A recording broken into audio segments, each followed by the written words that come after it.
hindi magiging maligaya ang pagtatapos ng bagong taon para sa ilang matataas na opisyal at mga kontraktor na sangkot sa flood control anomaly.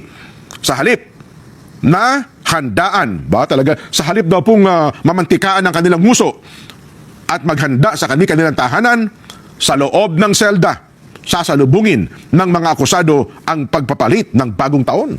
Ganun sana. Ano ha? Ito po ang sinabi ng Pangulong Bongbong Marcos noong nakaraang Nobyembre nang lumabas ang mga ebidensya ng ghost projects. Sa kanyang pahayag, binigyang din po ng Pangulo na wala pong sasantuhin, wala po, sa investigasyong ito. At ang sabi nga niya, bago mag-Disyembre 25, wala ba yung graphics ito?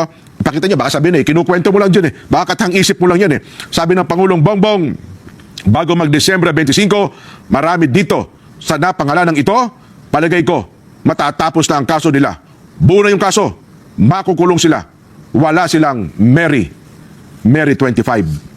Mary na December 25. Asan? 25 bukas 4:53 na. Tama ba? Ang oras po ngayon alas 4:52 ng hapon. Live na live po tayo. Sinong nakulong? Nakulong yung mga nakontempt, Yung mag-asawang Diskaya, si Curly, nakulong dahil pa sa pagsisinungaling. Di ba? Yun namang si Sara, nakulong dahil doon sa Digos ata yun. Sa Buanga. Davao del Norte. Davao, yung Digos. Sino pa bang mga nakulong?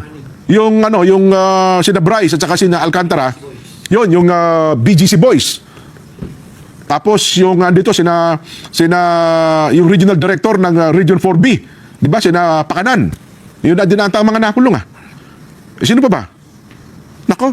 At bago daw po 'yan, sinundan din daw po ito ni anong pahayag ni DPW Secretary Vince Dizon nagsabing hindi na kailangan magtagal ang proseso dahil sa tindi ang tibay na po ng ebidensya nakalap ng DOJ. Ito po yung quote ni Secretary Vince Dizon. Sa tingin, medyo malago yung konti ng boses kasi pausa ng time na to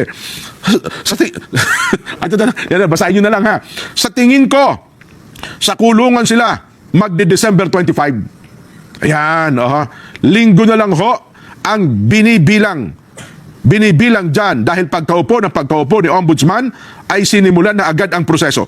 Kabilang sa mga kasalukuyang nasa piitan ay ang may-ari po ng St. Gerard Construction sa Diskaya na nadakip po sa Cebu kasama ang dating opisyal ng DPWH sa sina Gerald Pakanan at si Jean Ryan Altea. Ayan. Maging sa Senado, hindi po pinayagan ng Senate President Pro Tempore Pampilo Ping Lacson ang anumang hiling para po sa holiday for law o pansamantalang paglaya ng mga nakakulong na engineer sa sina Bryce Hernandez at JP Mendoza. Sabi ng Senador Ping, there will be no holiday for law for Senate detainees. Allowing them to come home only increases the risk of escape. Yun, tataas daw yung panganib na sila ay tumakas kung papayagan silang umuwi. Ngayon. So ito ba ang tinutukoy na dapat ay makulong? Ito ba yung inaasahan natin? Parang hindi. Di ba? Parang hindi po yata ito ang mga inaasahan natin.